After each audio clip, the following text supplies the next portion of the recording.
Bueno, muy buenas tardes a todos. Vamos a continuar con las webinars de los días viernes. En esta oportunidad contamos con la presencia, en primer lugar, de un amigo que nos ayuda año a año a dar jerarquía académica, como todos los integrantes del Donation and Transplantation Institute de Barcelona, España, que en este momento está cumpliendo funciones en los Emiratos Árabes, llevando el modelo español adaptado a la realidad de ese país y a las necesidades de esos países.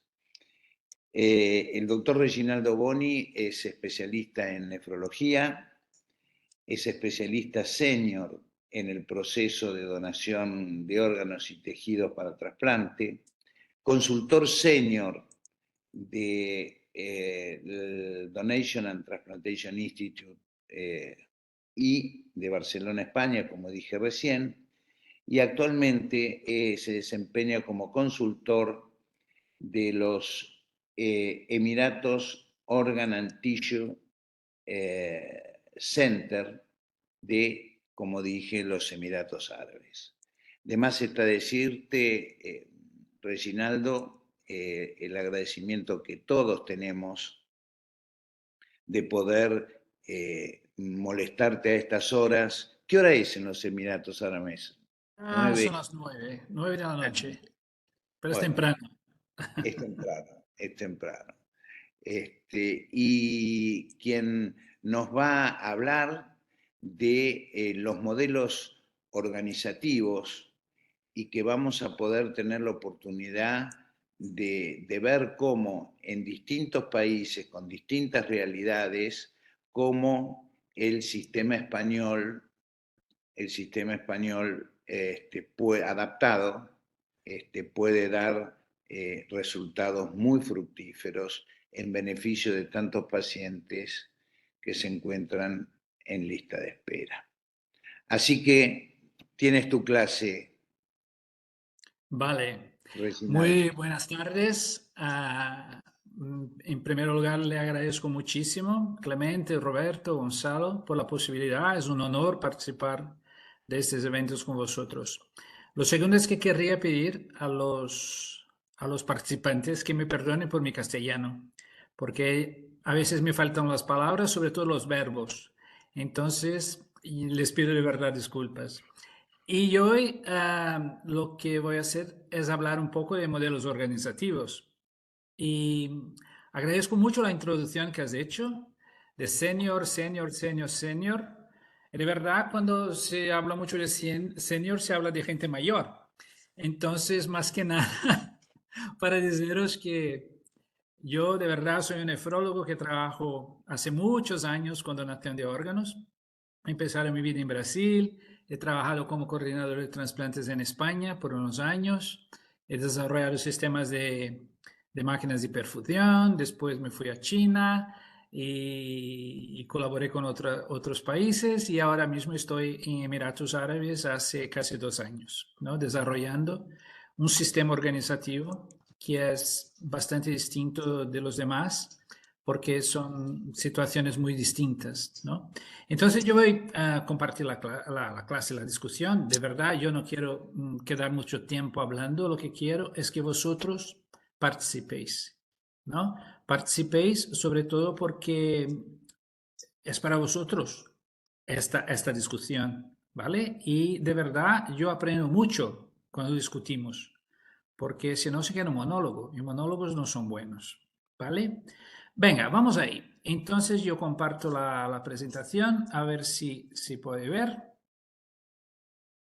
¿Pueden verla o no? Todavía no. Todavía no. Esto porque hemos entrenado antes, ¿eh? Imagínate. Vamos a ir de nuevo, share. This. Y ahora sí. Ahora sí está.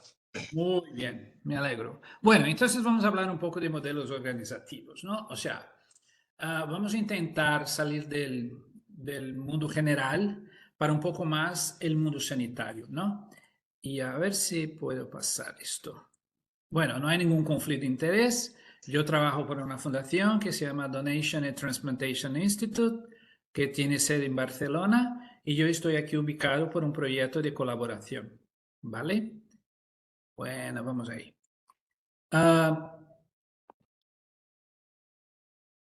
Bueno, cuando hablamos un poco de modelos, ¿no? Hay diferentes modelos en el mundo.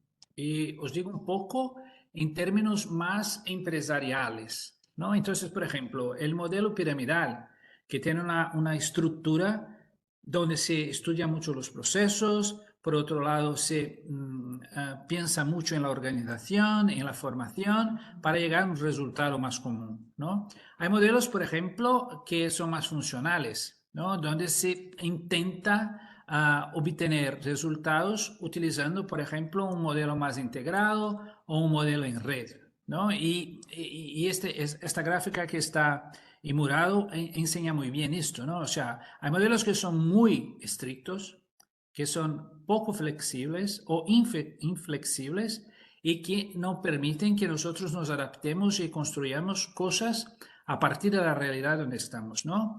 Entonces es como decir, mira, yo voy a enseñar cómo se hacía hace 50 años. Esto hoy ya no funciona. O sea, nos adaptamos a nueva realidad y en poco tiempo el modelo que tenemos de enseñanza ya va a cambiar completamente. O sea, porque hoy, por ejemplo, tenemos la inteligencia artificial que ya nos asusta, ¿no? O sea, no sé si vosotros han visto estos días, hace pocos días, que se está pidiendo para disminuirmos la velocidad de capacitar la inteligencia artificial a hacer cosas, ¿no? Porque es algo muy temeroso, ¿no? A veces la inteligencia artificial, si no tiene filtros correctos, puede dejar de ser ética, ¿no? Entonces, eh, pienso que los modelos, de una manera general, tienen que atender a la población, el individuo, la persona, etc.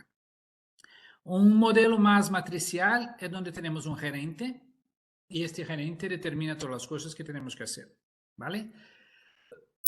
Este es un modelo antiguo que ya casi se utiliza poco. Bueno, vamos ahí. Cuando hablamos entonces un poco dentro del mundo sanitario, un modelo que siempre tenemos que llevar en cuenta es el modelo de gestión de calidad. ¿Por qué? Porque el modelo de gestión de calidad va a pensar primero en la persona y atender a las necesidades de esta persona. En segundo momento, va a pensar un poco más en la sanidad pública y el impacto que tienen las personas que están enfermas y las personas que han sido tratadas en este sistema sanitario. Cuando se va más adelante a un modelo más global, cuando, por ejemplo, tenemos muchos países o entonces un modelo donde tenemos una pandemia. Y yo creo que el COVID ha sido el mejor ejemplo de que modelos sanitarios distintos tratan a la gente de manera distinta, ¿no? No sé cómo ha sido en Argentina, pero en Brasil de verdad ha sido un desastre, ¿no? Porque no tuvimos valorada la posibilidad de utilizar la vacuna. Hubo falta de oxígeno para tratar a los enfermos y hubo un sistema sanitario que intentó tratar a la gente en su momento. Yo me acuerdo que durante la pandemia yo visitaba hospitales, incluso la OPO, la Organización de Procura de Órganos que trabajaba yo, ha tenido más donantes durante el año de la pandemia que el año anterior, porque nos adaptamos buscando gestión de calidad. Pero a veces es muy difícil encontrar hacer gestión de calidad cuando estamos metidos en un escenario muy desastroso. Yo me acuerdo que visitaba hospitales y fuera de los hospitales había containers para ponerse los cadáveres. Y mismo así teníamos que gestionar la calidad de la donación y del trasplante. ¿Por qué? Porque la gente continuaba muriéndose esperando por un órgano, por ejemplo, por un hígado, ¿no? Y Cuando miramos un poco dentro del modelo sanitario, el impacto que este modelo puede tener en la calidad de vida de la gente, sobre todo en el cuidado de las personas, puede ser muy grande. Yo les cuento un poco cuál sería los objetivos, cuáles serían los objetivos de un modelo sanitario más justo, ¿no? O sea, sería un modelo donde hay universalidad, o sea, yo puedo atender a todas las personas. La atención tiene que estar garantizada en 3 o 4 niveles, del básico hasta lo más extremado, que serían, por ejemplo, los trasplantes, la cirugía cardíaca, ah, que sea equitativo, o sea, que yo pueda disponibilizar a toda la gente de una manera que la gente tenga acceso al sistema sanitario. Cuando yo necesite ir a un médico, yo puedo acceder al médico. Si yo necesito hacer una cirugía de urgencia, que el segundo nivel esté apto a recibirme, ¿no? Que sea eficaz, que tenga flexibilidad, o sea, es un modelo que se adapta a las diferentes realidades. O sea, si tenemos otra pandemia o una endemia de otra enfermedad, este modelo tiene que ser flexible para poder atender a la gente. Y que este modelo sea siempre, siempre pensado y replanificado, ¿no? Entonces, dentro de los modelos sanitarios, modelos más antiguos trataban, por ejemplo, de países donde el sistema sanitario trata de manera universal a la gente. Yo les cuento un poco de Brasil. Tenemos un sistema sanitario que se llama Sistema Único de Salud, ¿vale? Ese sistema, entonces, recoge toda la pasta, todo el dinero del país y hace una inversión en diferentes programas. Pero hubo hace unos tantos años una otra figura que apareció, que son los modelos de financiación público-privados. O sea, el dinero público va hacia una otra empresa y la otra empresa hace la gestión del sistema sanitario, de parte del sistema sanitario, ¿no? Y claro, si nosotros nos vigilamos, ese dinero muchas veces no es bien utilizado, porque yo, al revés de incorporar 50 médicos para atender en el hospital, yo pongo 30 y les hago trabajar más por menos pasta, ¿vale? Y claro, esto ha ido cambiando con el tiempo. Lo que pasa es que si nosotros no ponemos atención a cualquier modelo que estamos inseridos, podemos estar dando vueltas y vueltas y vueltas y vueltas y hacer muchísimo retrabajo. O sea, y claro, perdemos la calidad, perdemos la eficiencia, perdemos la eficacia, o sea, perdemos la capacidad de atender bien a la persona dentro de un sistema de salud. Y cuando yo hablo de la persona, yo creo que a vosotros les parezca, puede parecer un poco extraño, ¿no? Un poco raro, porque mira, estamos hablando de sistema, el sistema tiene que atender a diferentes grupos, diferentes enfermedades. No, el sistema tiene que atender a la persona que está enferma, porque es la persona que está enferma que merece todo el respeto y es para ella que dedicamos todo nuestro esfuerzo para que sea tratada y que recupere la salud. ¿Vale? Bueno, pero dentro del sistema sanitario que estamos metidos hoy, muchas veces la salud no es recuperada de la persona, o sea, la persona se pone enferma y desafortunadamente muere. Y si muere, podemos utilizar, por ejemplo, los órganos de esta persona. Bueno, pero si muere, ¿cómo? O sea, ¿cómo puedo yo utilizar un órgano de una persona que se ha muerto? Hoy tenemos el concepto de donante a corazón parado, ¿vale? O la persona que ha tenido un paro cardíaco que no se ha recuperado.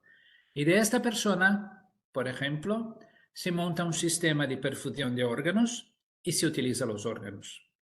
En esta situación, de una situación de urgencia, por ejemplo, cuando llega un paro cardíaco en la UCI,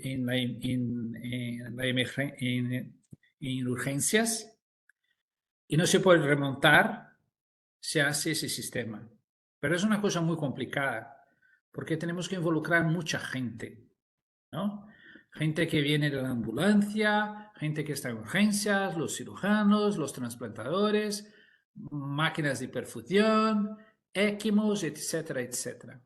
Hay otro tipo de donante que es el donante corazón parado también, pero controlado que llamamos. O sea, la persona que no está muerta, pero tiene una capacidad neurológica tan limitada para seguir adelante que la familia al final entiende que lo mejor es producir el paro cardíaco y perfundir los órganos y sacar los órganos. Les doy un ejemplo. Por ejemplo, si una persona tiene un trauma muy importante desde el punto de vista neurológico, un trauma craneano, y al final solo respira. O sea, todos los demás reflejos de tronco, cuando se hace un electroencefalograma, esto ya no me enseña ninguna actividad, pero solo respira. ¿Vale? Un ejemplo. En esa situación se podría montar un sistema de perfusión de órganos y retirada de órganos, pero lo más común son los individuos que llegan a la UCI en una situación de muerte cerebral, que hoy entendemos mejor por muertes con criterios neurológicos. ¿Vale? Bueno, pero hay otra gente que se muere también, que está del otro lado, que es la gente que espera por un trasplante. ¿No? Y claro, vosotros me podéis decir, pero hay las máquinas de diálisis para tratar a la gente. Sí que hay. Y hay gente que queda 10 años, 15 años en diálisis, esperando por un órgano. Pero hoy por hoy no hay ningún tratamiento sustitutivo para el hígado, por ejemplo. ¿No? Entonces, o yo trasplante el hígado de esta persona o esta persona se va a morir. De esa manera, lo que tenemos es una otra implicación del sistema sanitario. La otra implicación conlleva a la necesidad de desarrollar fármacos, de desarrollar tecnología, de desarrollar nuevas metodologías quirúrgicas, de desarrollar nuevos sistemas dentro del hospital, etcétera, etcétera, etcétera. Si resumimos la historia de los trasplantes en el mundo, el primero ha sido hecho en 1954. El primero trasplante cardíaco se ha hecho en 1967 en Sudáfrica. Y, hombre, pero ¿por qué no se ha hecho en Estados Unidos? Porque en Sudáfrica todavía no había una legislación que fuera clara para decir si podemos utilizar o no el corazón en Estados Unidos no había esta legislación, decir si podemos utilizar o no el corazón de una persona que se ha muerto, ¿vale? Y Sudáfrica al final ha diagnosticado y ha discutido los conceptos de muerte cerebral en su momento después de Harvard, que fue un poquito, que ya había empezado, pero al final solo se publicó más tarde. Y Christian Barnard al final hizo el primer trasplante cardíaco con donante fallecido, ¿no? Y dentro de ese sistema sanitario, un problema que se percibió fue que los trasplantes no funcionaban por el rechazo del órgano. Hasta que en 1972, Jean Borel, estudiando un hongo, descubrió la ciclosporina. Y a partir de los años 80, la ciclosporina ha hecho un cambio en ese sistema sanitario. ¿Por qué? Porque ha sido una droga inmunosupresora muy importante que todavía se utiliza y que ha cambiado una cosa que era experimental, que eran los trasplantes, porque claro, si yo no puedo garantizar que el órgano no va a funcionar, yo no puedo trasplantarlo. Y si hay 100% de rechazo o 80% de rechazo, yo no puedo arriesgar. De manera que la ciclosporina ha cambiado un sistema sanitario. Pensaros en esto. O sea, un fármaco ha sido tan importante que ha cambiado una cosa que era experimental para una cosa que pasó a ser un tratamiento. Y ese tratamiento se llama trasplante. Bueno, claro que el sistema sanitario está metido dentro de la sociedad, ¿no? Martí Mañalich es un profesor, es un médico catalán que discutió hace muchos años, más de 30 años, una cosa llamada nuevo ciclo vital. ya está viejo ciclo vital, porque ya hace tanto tiempo, pero es el nuevo, es conocido como el nuevo ciclo vital, ¿vale? Y este nuevo ciclo vital piensa que la sociedad que ha generado un donante es la misma que se tiene que beneficiar con los trasplantes, ¿vale?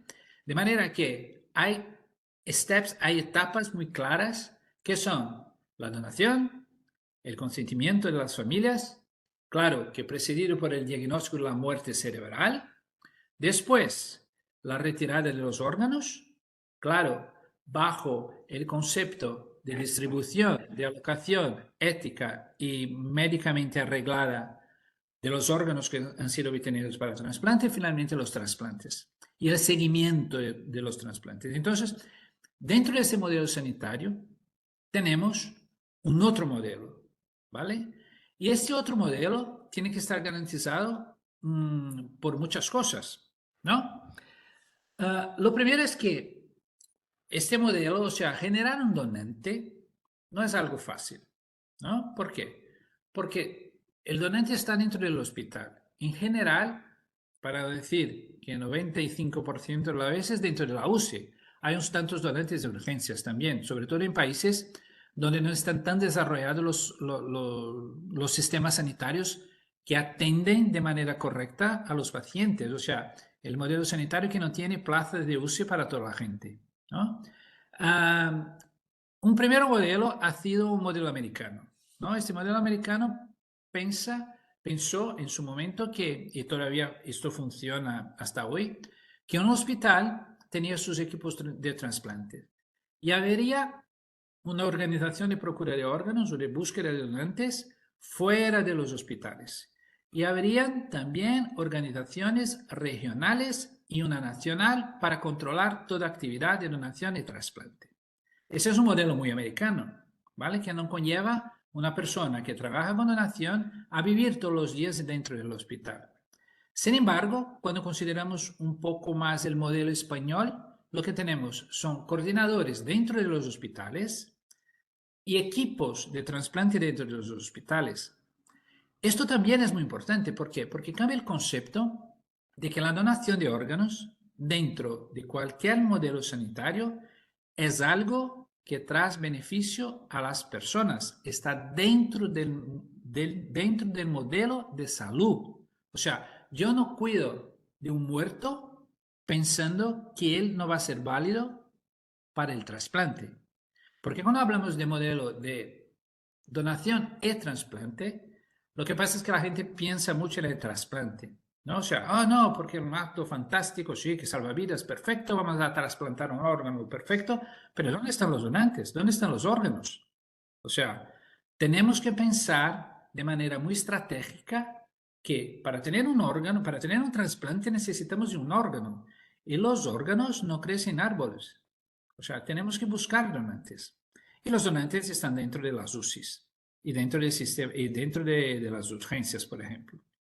Y ahí en Estados Unidos, entonces hay muchísimas OPOs, yo creo que son más de 30 OPOs que hay en Estados Unidos, cada una en una región, cada una con sus capacidades de trabajo, con formación, son bastante organizadas en el sentido de decir, mira, aquí en este escritorio, en esta oficina, nosotros nos dedicamos a formar gente, nos dedicamos a encontrar donantes, nos dedicamos a dar atención a las familias, nos dedicamos a hacer propaganda de la donación, nos dedicamos a muchas cosas, ¿vale?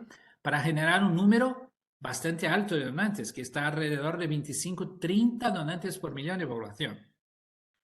No sé si vosotros estáis muy acostumbrados a esta tasa, pero decimos, ¿cuántos donantes hay en 1 millón de población? ¿Vale? España y Croacia son hoy los países que más donantes por millón de población tienen, que está alrededor de 35-40 donantes por millón de población. Estados Unidos, del promedio, tiene como 25 donantes por millón de población, ¿vale? Y el modelo sanitario español, que es un modelo universal, donde la gente que necesita de un trasplante va a ser atendida y va a ser trasplantada con gran posibilidad de llegar a un trasplante. Es un modelo sanitario que tiene pagado todos los procesos por el gobierno, que es diferente de Estados Unidos, donde tenemos los convenios de salud, ¿no? Los health insurance, de manera que es totalmente distinto. Y cuando miramos hacia Europa, esto ya está un poco antiguo, pero no ha cambiado mucho, ¿no? Tenemos donantes por millón de población de diferentes países en diferentes tasas. Por ejemplo, Inglaterra. Inglaterra no pasa de los 15 donantes por millón de población. Pero hombre, ¿cómo Inglaterra tiene tan pocos donantes? Si tiene una organización social, si tiene un sistema sanitario bastante potente y sobre todo, ¿qué pasa ahí? O sea, y ahí caminamos un poco más de la cosa muy macro para la cosa más micro, ¿no? ¿Qué pasa en Inglaterra? Posiblemente no hay un sistema dentro de los hospitales para la detección de posibles donantes. Posiblemente no hay gente entrenada y capacitada para hablar de la muerte a las familias. ¿Por qué? Porque hay gente, ingleses, que se mueren en viaje, por ejemplo, cuando se van a España en verano. Las tasas de donación de los ingleses es más alta en España que en Inglaterra. O sea, el sistema sanitario es tan importante que al final hace con que la gente acepte la donación. Si hablamos un poco de España, España ya tiene el mejor sistema bajo mi concepto.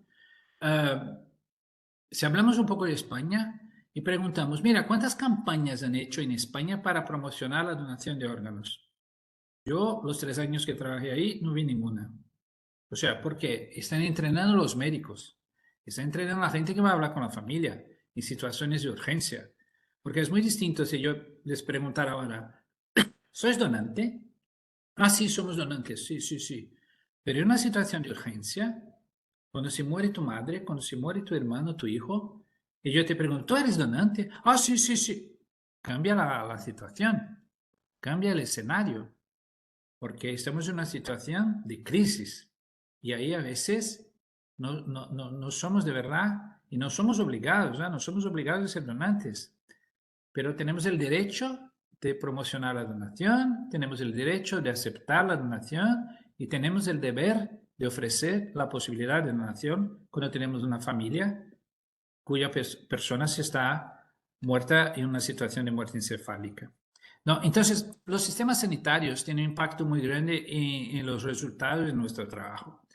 Les cuento un poco aquí de Brasil. Brasil tiene un gran número de organizaciones de procura de órganos. En los principales hospitales hay sistemas internos de identificación de posibles donantes. Tenemos un sistema sanitario que sí, y esto sí es verdad, ¿no? O sea, somos latinoamericanos, sabemos de toda la dificultad que tenemos en nuestros países, pero sí es verdad que el sistema de salud que trata de los trasplantes en Brasil paga, por ejemplo, desde la identificación de un donante hasta la inmunosupresión para toda la vida del receptor. Entonces, y no hay límite. O sea, si yo genero 50 donantes, me pagarán por 50 donantes. Bueno, ¿me pagan mucho? ¿Me pagan bien? No. ¿Vale? ¿Se paga mucho? ¿Se paga bien por los trasplantes? Tampoco. Pero hay un sistema sanitario que está pensado para atender a esta gente, ¿no? Bueno, y ahí les cuento un poco los resultados. La pandemia de verdad ha cambiado mucho la situación de los trasplantes en el mundo, ¿no? Y yo les cuento un poco mi experiencia personal como coordinador de OPO, ¿vale? Yo soy de una ciudad pequeña en el interior de la provincia de São Paulo, pero yo siempre he trabajado muchos años en São Paulo. São Paulo es una provincia que tiene alrededor de 50 millones de habitantes hoy. La ciudad tiene alrededor de 18 millones de habitantes y las OPOs que he coordinado yo tenían como 4 o 5 millones de población, ¿vale? Y tenemos una ley que es bastante clara para el diagnóstico de la muerte. tenemos una central que hace la distribución de los órganos y todo esto bajo criterios médicos, o sea, no hay un sistema sanitario que, que no garantice la distribución correcta de los órganos. O sea, los criterios clínicos son los criterios que definen quién será el receptor de cada órgano. Bueno, dentro de un sistema sanitario tenemos varias organizaciones. Yo he trabajado en esta organización que está en Santa Casa de São Paulo, la ciudad de São Paulo, tenía como 40 o 50 hospitales y tenemos alrededor de 5 millones de población. Acordaros que nosotros teníamos en España alrededor de 35 donantes por millón de población. En esta OPO, utilizando un sistema sanitario y un modelo organizativo donde buscábamos donantes, donde entrenábamos la gente para hacer el diagnóstico de la muerte, donde entrenábamos la gente para hacer las entrevistas familiares, donde tenemos un modelo organizativo de alocación de órganos que era transparente y que era bajo criterios médicos, criterios clínicos, salimos en 2007 de 60 donantes al año y llegamos a casi 200 donantes al año, ¿vale? Con las mismas personas, con las mismas personas. O sea, y no pensaros que teníamos 50 personas trabajando ahí. En la OPO teníamos un médico que era yo, 2 secretarias y 11 enfermeros, que hacían guardia 1 o 2 enfermeros al día. O sea, arreglamos el sistema sanitario, arreglamos el modelo organizativo dentro del sistema sanitario, hicimos con que se aprovechara el máximo posible bajo criterios de calidad.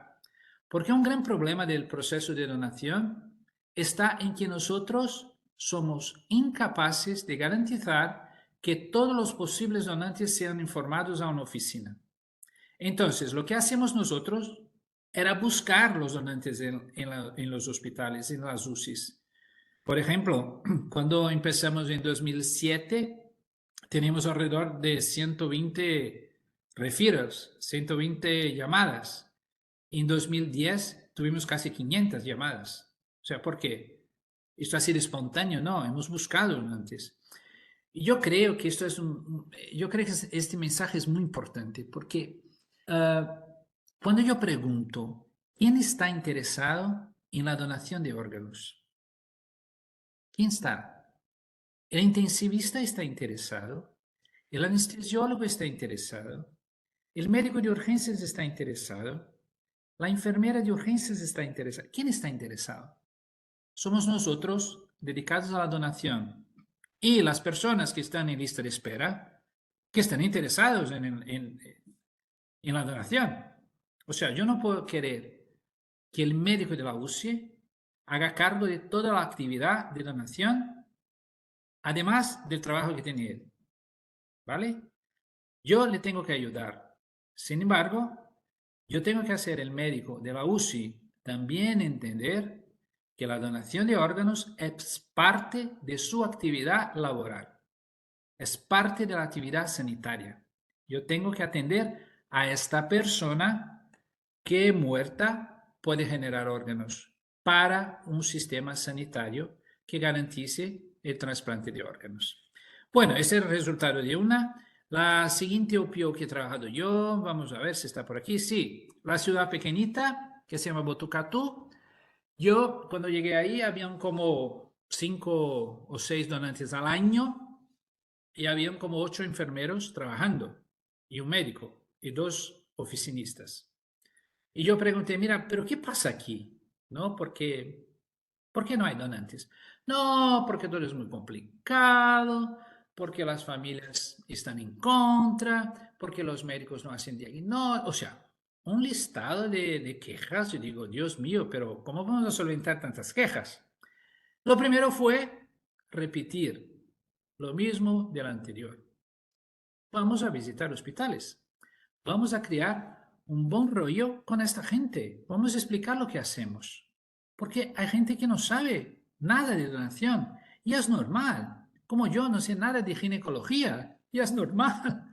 O sea, tenemos que garantizar que la información llegue a los hospitales, ¿no? Entonces empezamos a visitar los hospitales, a hablar con los médicos, a entrenar a los enfermeros, a dar cursos de formación, a hablar sobre el diagnóstico de la muerte, etcétera, etcétera. En 2 años llegamos a, esta gráfica no está completa, pero en 2012 llegamos a 49 donantes reales. O sea, es un número que se compara a España, con las mismas personas que teníamos ahí. Ahí tenemos menos gente, ¿no? Y la población era más pequeña, era en torno de 1 millón de población, ¿vale? Pero dentro del mismo sistema sanitario, este modelo organizativo adaptado a su realidad ha podido generar un gran número de donantes. Bueno, pasado el tiempo, empecé yo a trabajar en una otra organización de procura de órganos, ¿vale? En esta organización teníamos alrededor de 100 donantes al año. Al cabo de 2 años llegamos a 187, ¿vale? O sea, un crecimiento de alrededor de 80%. ¿Qué hicimos?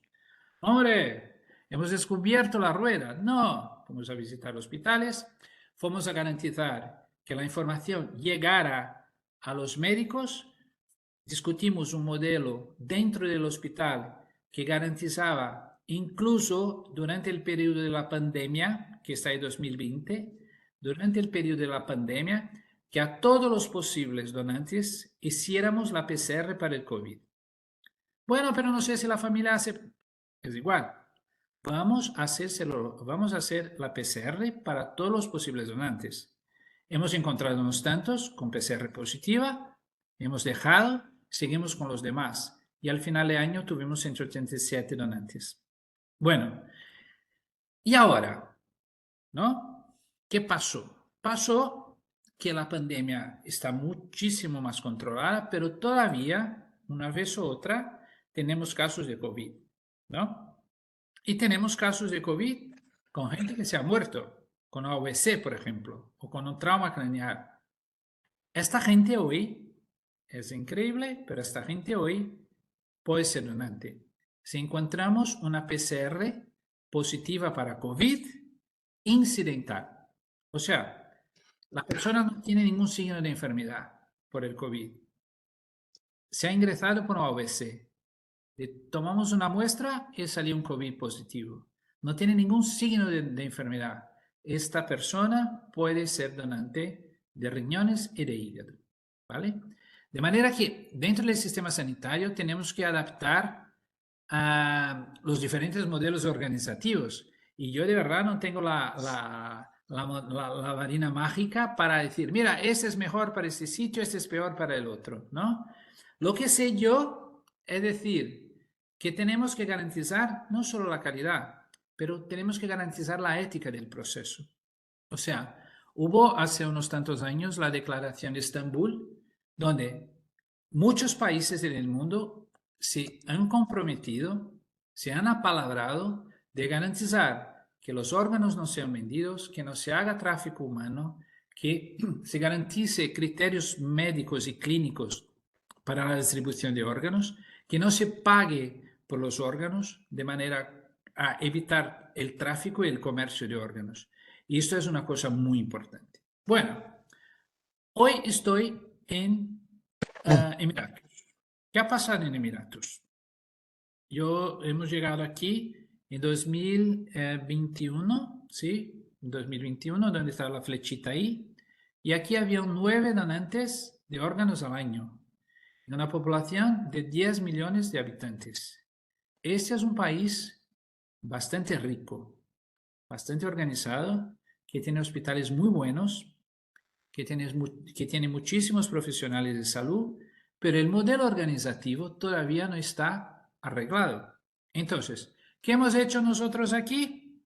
Hemos empezado a visitar hospitales, a discutir con los médicos dentro de este modelo sanitario, que es totalmente distinto del modelo brasileño, del modelo argentino, del modelo español. Porque aquí hay estructura y hay capacidad de generar donantes, pero todavía no hay un modelo organizativo que enseñe a los médicos a hacer el diagnóstico, o sea, estamos en ello, ¿vale? De manera que salimos de 9 donantes, el año pasado tuvimos 55 y este año ya le vamos desde 6 de manera que llegaremos posiblemente a 60 o 70 donantes reales este año. ¿Vale? Bueno, yo creo que mi participación básicamente ha sido esta. Y para terminar este nuevo ciclo vital, yo creo que estamos en el mundo de las interrelaciones, ¿no? Y de la búsqueda de equidad. O sea, el modelo que trabajes tú y donde trabajes tú, tienes que pensar en estas dos cosas, ¿no?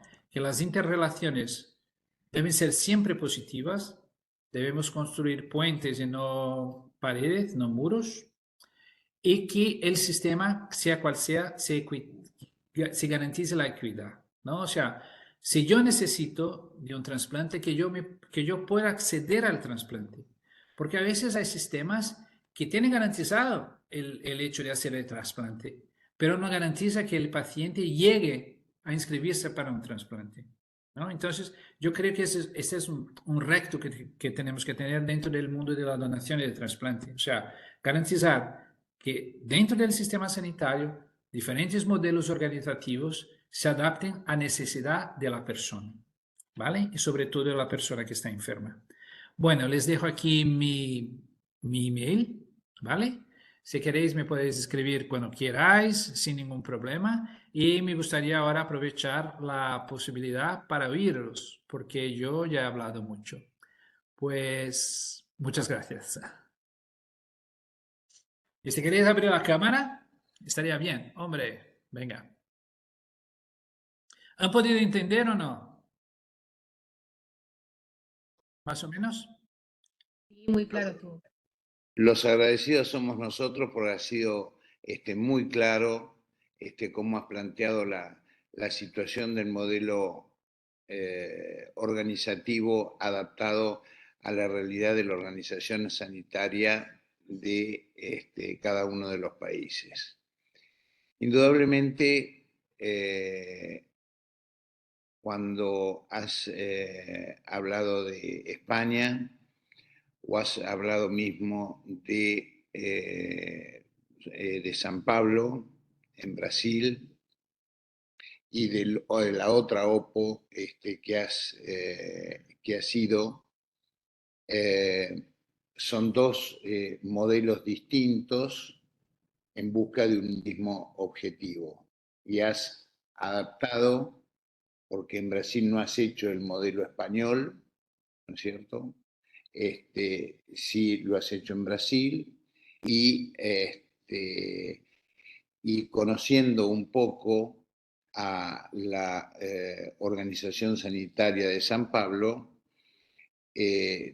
has podido insertarlo en un sistema que tal vez económicamente tiene una realidad por lo menos diferente a la que estamos viviendo y que vivimos desde hace muchos años nosotros aquí en la Argentina.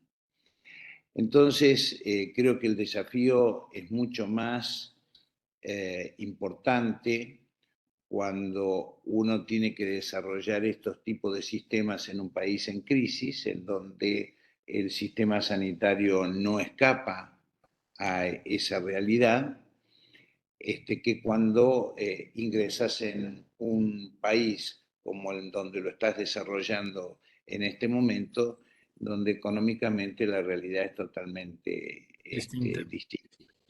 Hablábamos de una triste circunstancia que estamos viviendo, sobre todo desde la pandemia, en donde las especialidades vinculadas a la emergencia están dejando siendo de lado por los egresados y que tienen una relación directa con el proceso de donación.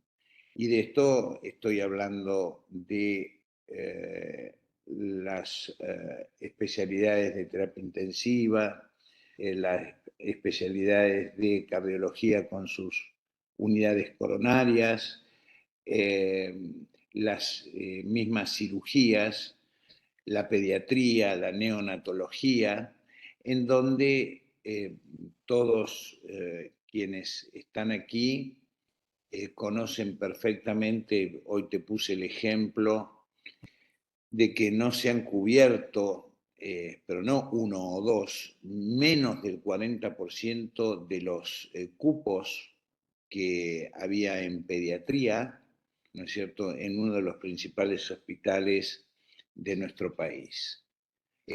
Las especialidades que se eligen están yendo para otro rumbo. ¿Cómo ves vos ese problema?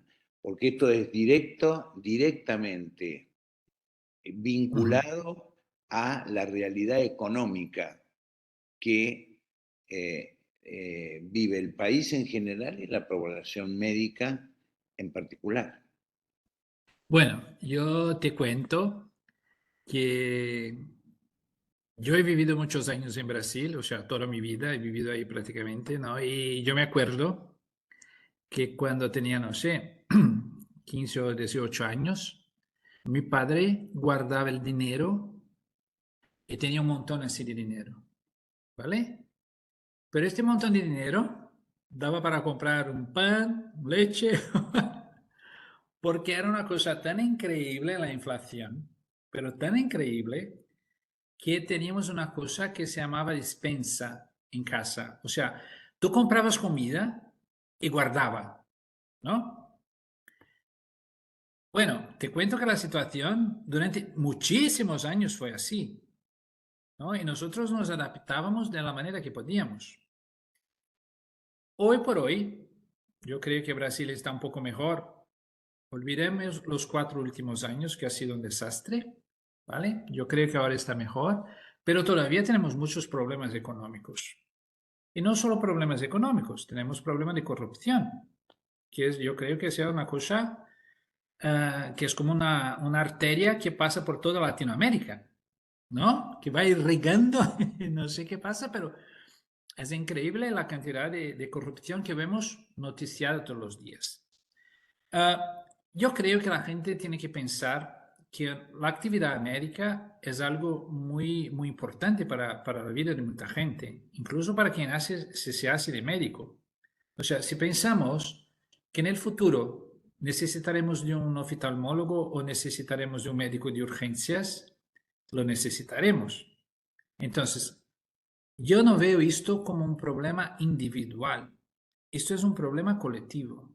Eso se tiene que discutir bajo el concepto de la política sanitaria del país, porque esto es reflejo de una política que no valora a los profesionales de salud o la política que no paga por horas extra trabajadas. Y es claro, si yo tengo la posibilidad de hacer algo, por ejemplo, y no digo que eso tenga menos valor, ¿eh? Yo creo que es lo mismo, o sea, tiene el mismo valor, porque un día yo necesitaría hacer un ultrasonido. Si yo me dedico a trabajar en un área donde prácticamente no veo enfermos, que voy a ir a hacer el TAC, voy a ir a hacer un ultrasonido abdominal, o sea, voy a trabajar con imágenes. Esto es tan importante como hacer una cirugía o una neurocirugía. Ahora, si el modelo sanitario no está pensado dentro del país y no es discutido en las escuelas médicas, nosotros tomaremos acciones individuales, porque está claro que la gente no quiere trabajar mucho y cobrar poco, porque eso es un absurdo. O sea, un médico no puede trabajar 24 horas y cobrar como si hubiera trabajado 8, ¿no? Entonces, yo creo que no es un problema individual, Clemente, porque posiblemente si nosotros estuviéramos hoy terminando la carrera, posiblemente haríamos lo mismo. O quizás ni nos dedicaríamos a hacer esto en nuestro país, buscaríamos otra cosa, porque es así que está funcionando el mundo hoy. O sea, eh, si los países, si las ciudades, si los hospitales no dan condiciones dignas de trabajo, la gente no se queda, ¿no? Y yo creo que esto ha sido el reflejo de muchos años de desorganización social. No, no es una cosa que ha nacido de hoy, de ayer para hoy, pero es una cosa que ha sido construida o desconstruida, ¿no? Mejor dicho, durante muchos años. De manera que yo claro, no tengo ninguna solución para este problema. Veo como un problema muy grave, porque nosotros vamos a necesitar de médicos de urgencias, vamos a necesitar de pediatras, vamos a necesitar de cirujanos y posiblemente no vamos a tener, ¿no? Entonces, si yo pudiera dar una recomendación, yo diría a los políticos, sean honestos mínimamente para pensar que hay una población que necesita de tratamiento, de cuidado, mínimamente, o sea, no hace falta que sea mucho, ¿no? O sea, pero sean dignos de garantizar mínimamente que la población tenga acceso a la salud, ¿no? Entonces, no sé, Perfecto, y a mí me clarísimo, gustaría oír clarísimo. la opinión de la gente joven, porque yo ya estoy mayor, y yo es un concepto casi que antiguo, ¿no? O sea que, A ver, ¿qué no opinan sé, por ejemplo, ustedes de esta Alejandra, situación? Alejandra, Porque, Alejandra. Alejandra Micaela. O, a ver, ¿quién está con la cámara abierta? Digas tú. Venga. Es que no aparece un nombre. y Marina Ferrari, Oh, ahí en Mariana la Vela, cópula, dime. aquí. Venga. ¿Qué piensas de esa situación? Del modelo sanitario que tenemos que montar un modelo organizativo bajo una situación bastante compleja desde el punto de vista económico y político. ¿Qué piensas tú? Primero, ¿a qué te dedicas? Hola, ¿qué tal? Hola. Estudiante, ¿Estás haciendo medicina? estoy haciendo medicina, sí, Vale. ¿Qué año así que está? bueno, quinto año, ya Vale. el último casi. Bueno, antes que nada, gracias por toda la información brindada. Ha sido espectacular oírlo. Gracias. Y bueno, en realidad, no, no quiero sonar pesimista, pero bueno, obviamente para nosotros que estamos por terminar la carrera y por entrar por ahí en el sistema, es un poquito desesperanzador, la verdad, eh, porque bueno, sí, se oye mucho, se conoce, se sabe lo complicado que es una vez que iniciás. Incluso nosotros cursamos hoy a la mañana cirugía, la materia cirugía, en un hospital de acá, de La Plata. Y bueno, vimos varios casos, por lo menos dos pacientes que están internados hace una semana, esperando más o menos, sí, una semana, 5 días, para la cirugía. Pero bueno, se complica, no hay anestesistas porque ahora están en el Hospital San Roque, están de paro, reclamando lo que por supuesto les corresponde. Pero bueno, es como uno va viendo estas situaciones y bueno, le va por ahí como, eh, digamos, esto, ¿no? Siendo un poco pesimista o un poco desesperanzador. Pero bueno, de todos modos, yo creo que quedó claro en la presentación que usted dio. em, que no sí importa, por supuesto, el modelo que haya en cada sistema de salud, pero bueno, se ha notado que en los que usted ha trabajado ha incrementado el número eh, de pacientes, de donantes, así que yo creo que, bueno, cuenta más por una cuestión de, como usted dice, organización, compromiso político, compromiso de la población, eh, y bueno, y eso un poquito de optimismo nos deja, creo, hoy esta clase, para seguir con más ganas. Marina, muchas gracias por tu comentario. Yo creo que tú has sintetizado muy bien el espíritu de la historia, ¿no? O sea, si no hay el compromiso de la gente en diferentes niveles, no llegamos a ningún sitio. O sea, porque yo solo como médico no puedo hacer con que un sistema sanitario funcione, ¿vale?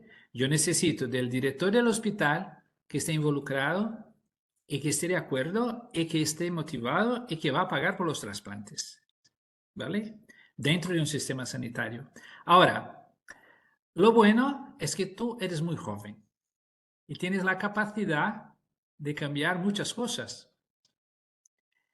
Y yo te animaría a seguir adelante, porque de verdad, cuando entramos en la carrera, nadie nos dice que va a ser fácil, ¿vale? Y la residencia es más complicada. Y cuando eres médico, que no estás por residente, es todavía más complicado, porque tú empiezas a entender mejor los sistemas sanitarios. Empiezas a entender, mira, ¿por qué he hecho yo la carrera de medicina?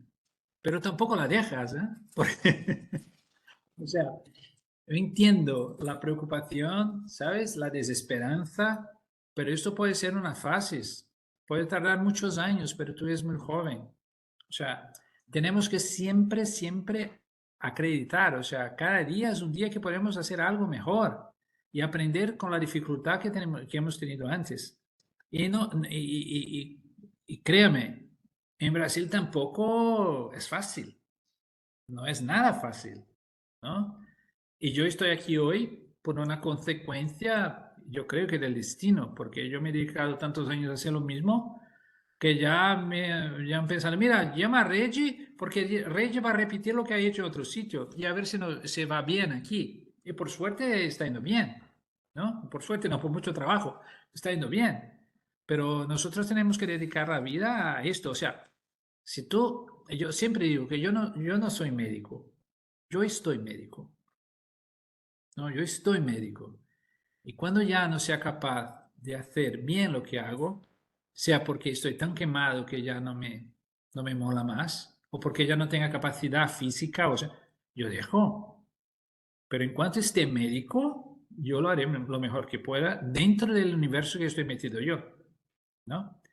Entonces, ánimo, yo creo que todo saldrá bien, con mucha dificultad, todo saldrá bien. Y claro, y yo creo que ese comentario que has hecho tú, mira, aquí estamos en el hospital con gente esperando cirugía, que no sé qué, y yo te cuento, algo muy personal, pero les contaré.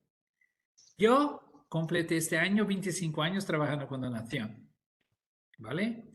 Yo ya he firmado la donación, una donación de tejidos de mi familia. Y mi padre hace 2 años se ha muerto en lista de espera por un trasplante de riñón.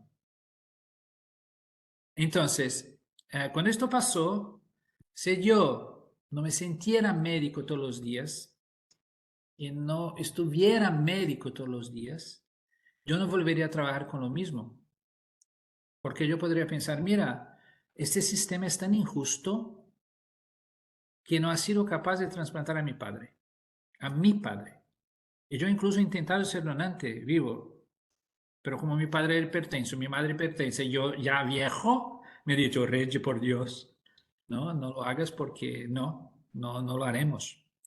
Entonces, yo creo que ese es un ejemplo que, ¿sabes? Hay dificultades que son muy grandes, pero si tenemos la disponibilidad de intentar cambiar de manera conjunta, porque sola no harás nada, como yo, como Clemente, como cualquiera no hace nada solo.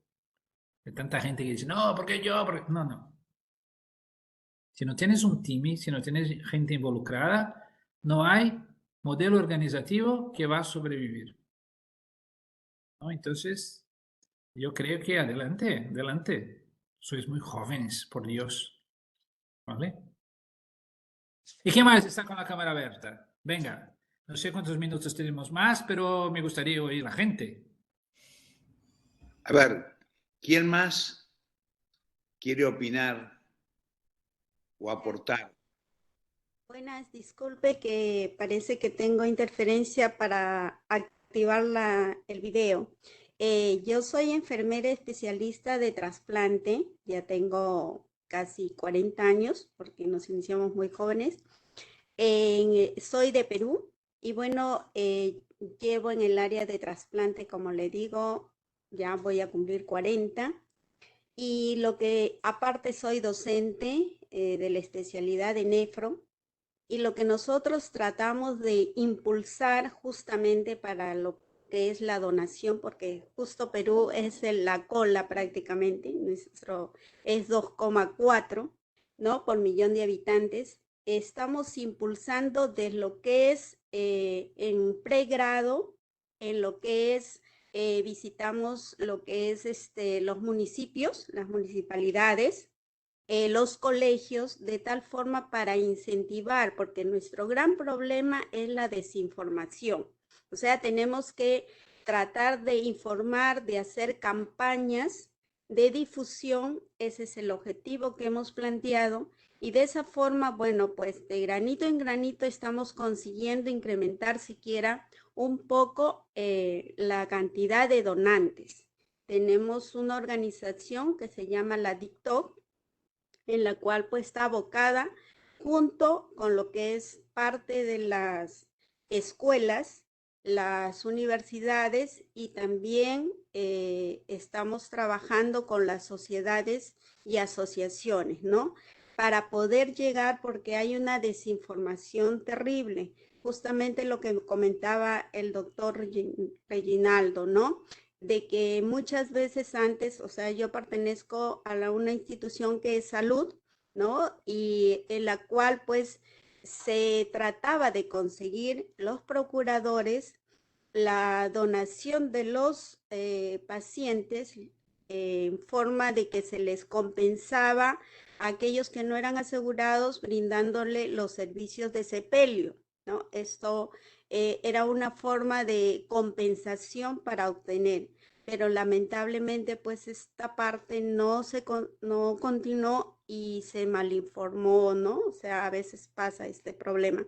Entonces es básico que los principios bioéticos tienen que regir, ¿no? Para poder nosotros obtener, porque vuelvo a reiterarles, la desinformación es muchas veces la causa de la falta de donación. Entonces, inclusive, tenemos una institución, no sé cómo la llaman ustedes, nosotros es RENIEP, donde se está capacitando a los trabajadores, porque nuestro documento de identificación de nosotros es el DNI. Y ellos no te piden, o sea, en automático donde dice donante te ponen una X, lo que no debe ser. Entonces se les está capacitando para que tomen conciencia de la importancia de la donación, ¿no? Entonces estamos pues tratando, y veo pues, doctor, que usted pues ha logrado, ¿no? Incrementar la cantidad de pacientes. Entonces esperamos que nosotros pues logremos, esa es nuestra meta, ¿no? A través de la capacitación, de la concientización de las personas. Eso es lo que es mi pequeño aporte. Margarita, perdona. Muchas gracias por tus palabras. Yo estuve en Perú en la época que estaba Patricia Chilet, no sé si sigue ahí.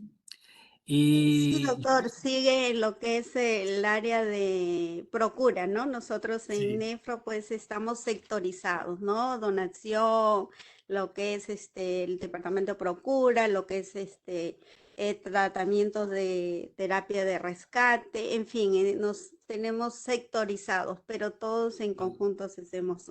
Continúe, doctor. no, y yo creo que de verdad la información, pero no sé si he sido claro, pero nosotros tenemos que informar a los profesionales sanitarios. O sea, tenemos que dedicar nuestro tiempo porque la moneda más rara que tenemos es el tiempo, no es el dinero, pero el tiempo, y no tenemos mucho tiempo, ¿vale? Y tampoco tenemos mucho dinero. De manera que si yo tengo que elegir algo, yo elegiría cuidar de los profesionales sanitarios, ¿no? Informarles, darles soporte, explicarles el proceso de donación, estar disponible y darles un feedback.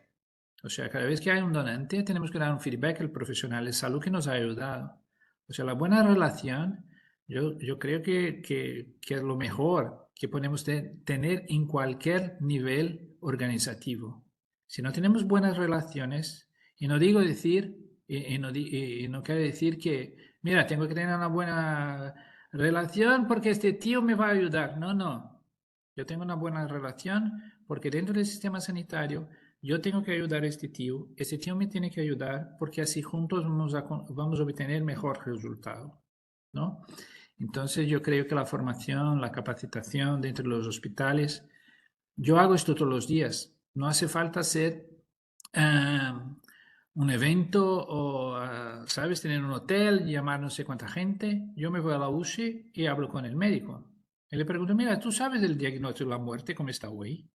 O sea, ha sido siempre lo mismo. Pero, ¿tú sabes cómo hacemos hoy? Ah, no, pero padre, bueno, entonces vamos a discutir.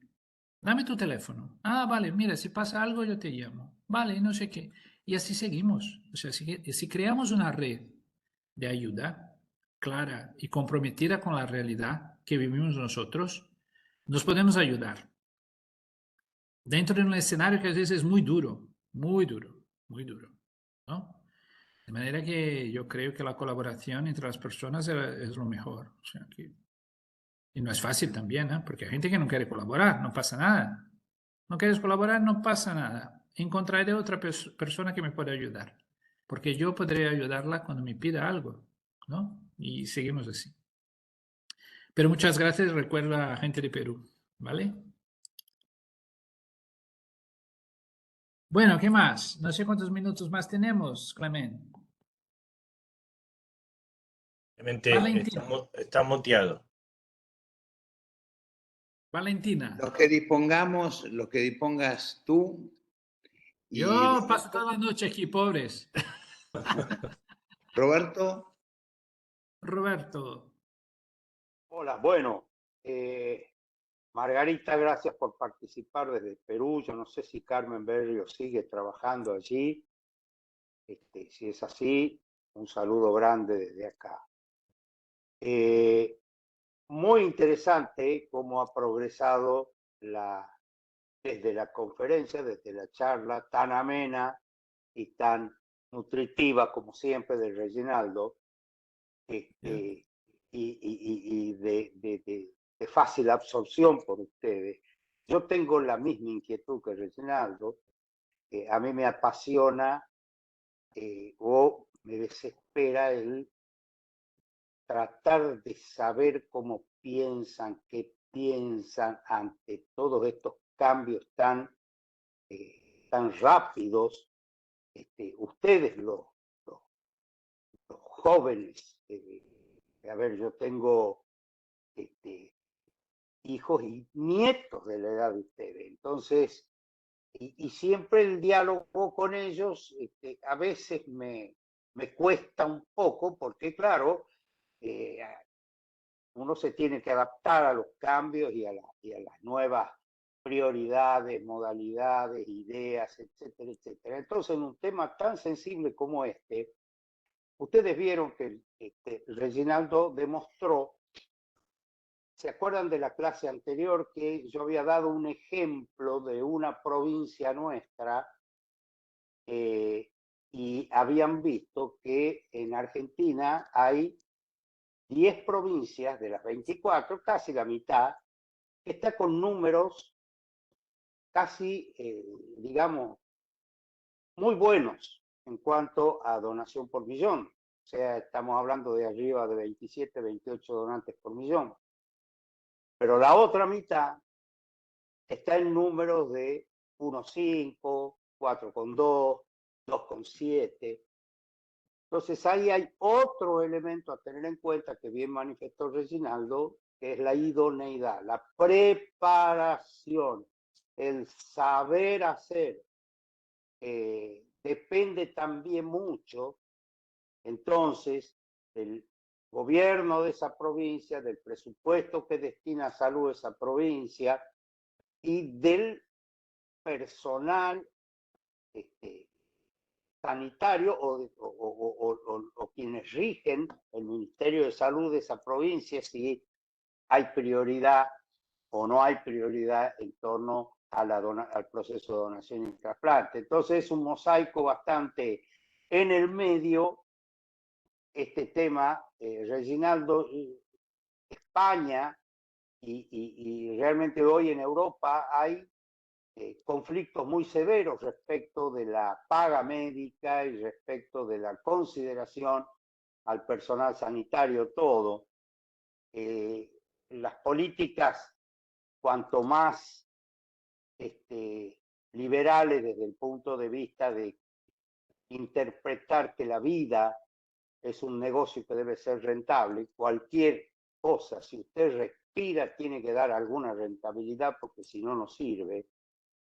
Y bueno, ahí choca filosóficamente con la historia de la salud o de los sistemas de salud. Un país, esto es una opinión muy personal, un país debe invertir en salud, en educación y en seguridad. Entonces, no puede esperar que la seguridad sea rentable, que la educación sea rentable o que la salud sea rentable en dinero. Sí es rentable en el progreso y en la evolución de esa sociedad. En tanto y en cuanto nos siga invadiendo esta concepción difícil, bueno, vamos a estar con problemas, sin duda. Reginaldo, yo no sé si tú sabes que acá a un especialista jerarquizado, la consulta médica se le está pagando medio kilo de mandarines. Con eso, pero bueno, también está el otro elemento, como bien dice Reginaldo, la vocación. Yo siempre les digo a los chicos, ustedes no se ponen el guardapolvo para ganar dinero, se ponen el guardapolvo para servir al otro. Eso es bioética. Bioética es ponerse en el lugar del otro, es hacer algo por el otro. Eso es bioética y nosotros elegimos esta profesión. Nos ponemos un guardapolvo para ayudar, para cuidar a los otros. Entonces, eso no quiere decir que resignemos la posibilidad de, si trabajamos, merecemos cobrar lo que corresponde y vivir dignamente y bien y poder educar a nuestros hijos. Entonces, bueno, acá hay todo un tema que está muy en debate en el mundo entero, Reginaldo, hoy, por lo menos en lo que a salud respecta, ¿no? Pero ustedes observen que lo que no hay que hacer es bajar los brazos, hay que seguir, como Reginaldo va acá, consigue estos buenos resultados, esos son resultados virtuosos. Argentina, dentro de todo, pospandemia, está en un proceso de recuperación en cuanto a lo que es donación y trasplante, y más allá de que estemos lejos de lo que necesitamos para la autosuficiencia, bueno, estamos ahí jugando pospandemia entre el 17, 16 y el 20 donantes por millón, que esperemos que podamos seguir progresando, ¿no? Yo tengo, Reginaldo, recién los números. Hoy, hace 15 minutos, hay 7.120 para una población similar a la de España, de 47 millones de habitantes. Tenemos 7.120 personas que necesitan un trasplante para salvar su vida. 552 es la cantidad de trasplantes que se realizaron en lo que va del año. O sea, más o menos unos 100 trasplantes por año. 238 personas donaron sus órganos y el número por millón de habitantes es 5.5. Así que probablemente si seguimos con esa tendencia, lleguemos a apenas 10 o tal vez un poquito más de donantes por millón de habitantes. Es algo para reflexionar después de 25 años que venimos bregando por una organización diferente. Que primero nosotros les habíamos explicado que hay una superposición del número de donantes por millón de habitantes con las crisis económicas. Crisis económica, bajan los donantes; cuando hay una estabilización, que por cierto vivimos bastante poco, suben los donantes. Y va a ser el desafío mucho más difícil poder lograrlo en estas condiciones, ¿no? Bueno, ¿hay alguien que quiera hacer algún otro aporte? Bueno, Reginaldo, te agradecemos muchísimo, como siempre, muy didáctica. Creo que como se está grabando esta conversación y hemos tocado tópicos diferentes a los del año pasado, vamos a pedirle a Gonzalo que ponga la del 22 y la del 23, no la cambiemos, sino dejemos las dos para poder... Hombre, yo no me acuerdo que he hablado hace un año. Sí. Y vamos a ponerte en un compromiso ahora, delante de todos.